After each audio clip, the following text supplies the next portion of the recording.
morning, my dudes. It's Snapshot Day. Hey now, did you ever dream that you're one of the most powerful and influential Minecraft YouTubers of all time? Me neither.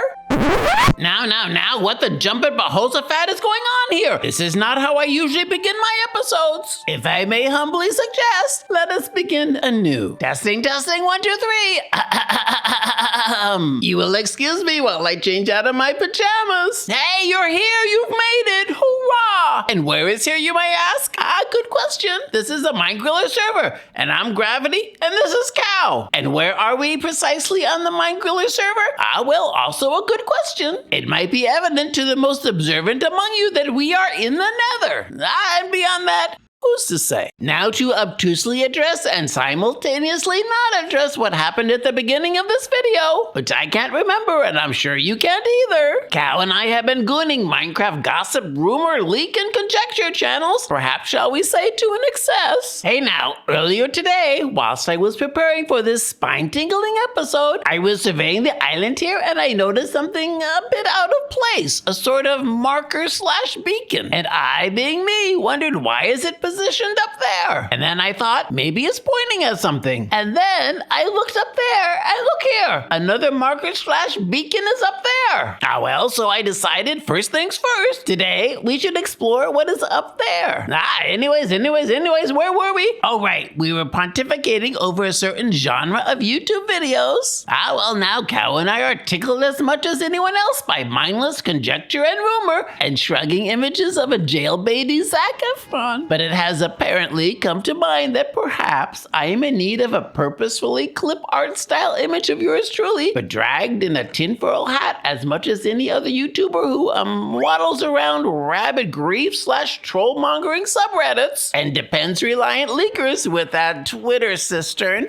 But before I soil myself with that topic, I'm gonna need some blocks and preferably fireproof ones. And I believe it was Cow who figured out that this place is in fact a farm for warped nylium. Anyways.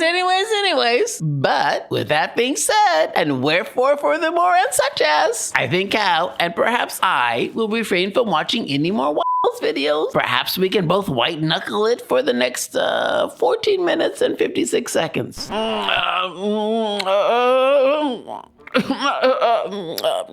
I'm trying to hold my breath, bite my tongue, and zip my lips all at the same time, but I can't resist it. I'm trying my hardest, but I can no longer. Mojang might be adding seasons to Minecraft. Or so I've been told. Maybe. Well, no, that is the problem with exposing yourself to gossip and conjecture. You feel the need to spew it back out or your insides will burst. But then, when you relieve yourself, you feel dirty and grimy and ashamed of what you have done. Like vomiting in the backseat of a bishop's wood panel station wagon after eating too many blueberry pancakes at an under-the-table gropey brunch. Don't ask me how I know. And then, when your gossip turns out not to be true, then and only then you feel disappointed, guilty, ashamed, mad, and well, angry at the Mojang devs. Hollow birch logs, Moobloom cows, fireflies, anyone? Anyways, where were we? We were about to construct a way to get up there to see what in the world is going on, thereupon.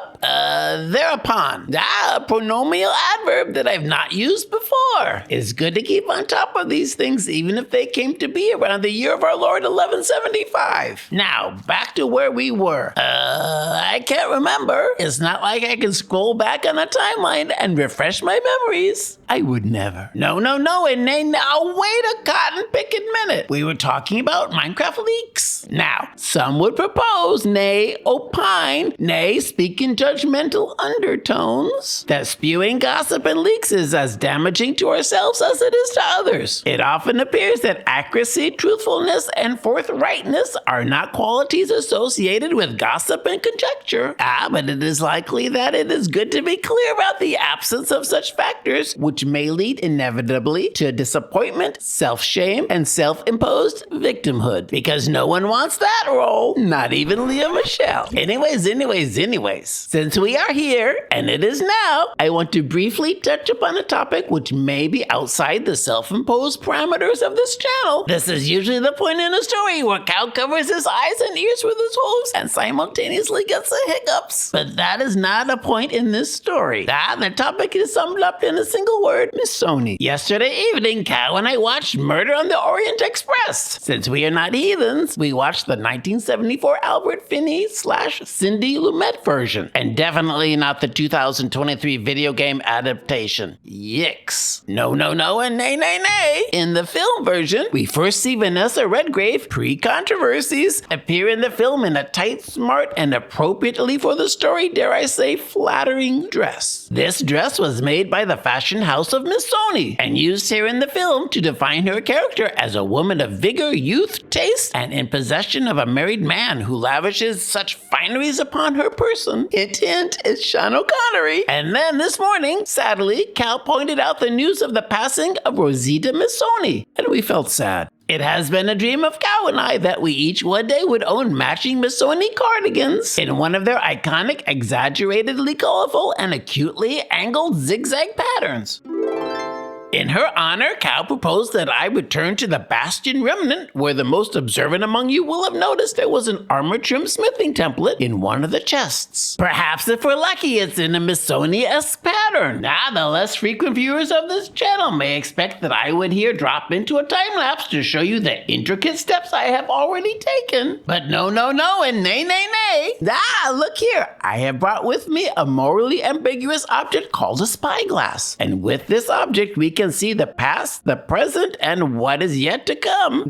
Foreshadowing. Look here. Now, infrequent viewers of the channel may expect that I would go to the Bastion, rummage through the chest for the trim template, return down below, and duplicate the template with the few diamonds we have left, and then place the trims plus a piece of our pajama set and a color material into the smithing table to produce our Missoni knitwear, and then record a voiceover and play back the aforementioned steps in a time-lapse. But no, no, no, and nay, nay, nay, I would never. You will excuse me while I momentarily step into the men's dressing room.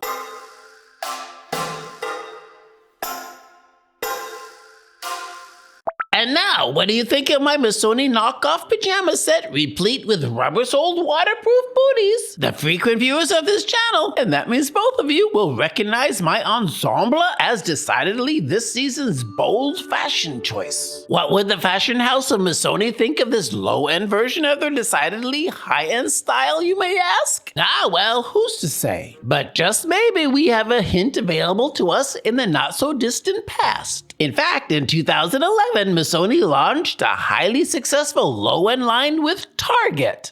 And what is Target, you might ask? Well, good question. Target is like Hema without all the tall people, or like Walgreens without the smokestacks attached to monster trucks out in the parking lot. Anyways, the Missoni versus Target collab was a massive retail event that included over 400 pieces ranging in price from $2.99 to $5.99.99, with most items priced under $40. The collection featured clothing, accessories, and home goods for women, men, children, and babies, and was so popular that it sold out almost immediately, causing Target's website to crash. No surprise there. Now I hope the MindGriller server doesn't crash due to this dubious collab, but we shall see what we shall see. Now I'm reluctant to admit it, but are my Missoni pajamas a bit ill-fitting?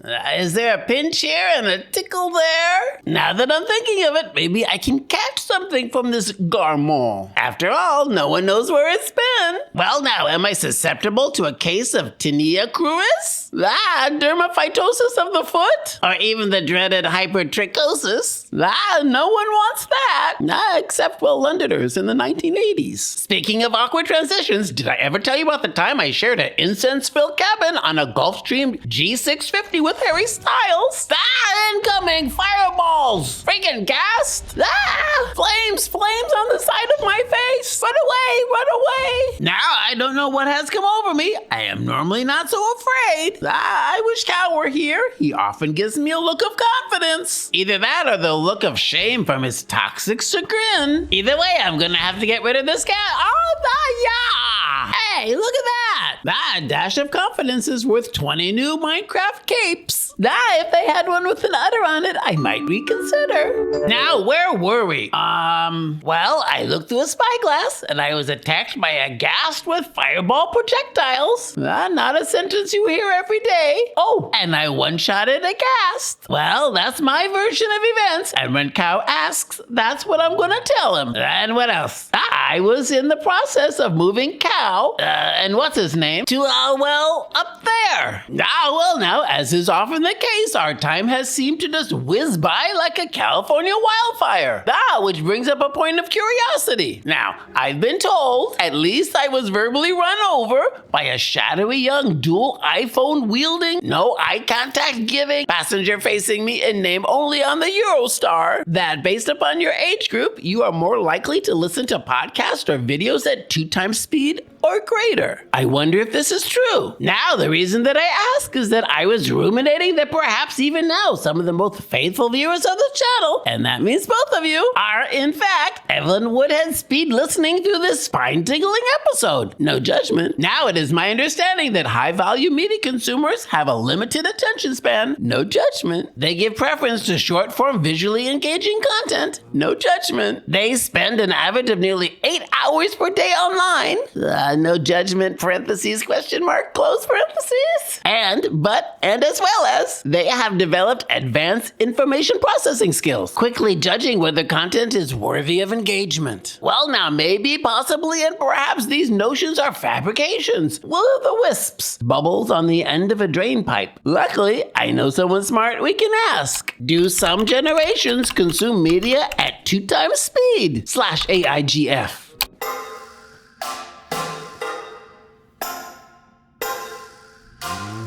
Millennials, Generation X, and Generation Z, in particular, demonstrate characteristics that align with fast-paced media consumption. Well, now that's good to know. In addition, moreover, and furthermore, I would add that it is also my understanding that millennials and Generation X also show adaptability toward fast-paced digital media consumption, balancing efficiency, entertainment, and cow/heroic Mohawk anti-hero dynamic duos. Now, Cal, my friend, I've missed you the whole episode. I hope your separation anxiety was not at a Spinal Tap 11 the whole while. When I return, I will give you some wheat and a rub behind the horns, seeing as we are behind in our quality time together / creating family memories / unplugging and connecting / tech-free family moments / quotas. Now, Cal, I am glad you agree. Hey now, Cal was just here a moment ago when I began that intricate bonding expose. Freaking linear editing. Anyways. Now, this guy, despite popular belief amongst those who know me best, I am not a monster who would leave this guy marooned on one of these fungi for a whole episode. No, and nay. Luckily for him, mostly, he does not take fall damage. So I will not have to be so meticulous when relocating this screaming, head-ramming, horn-dropping, no-milk-giving personhood.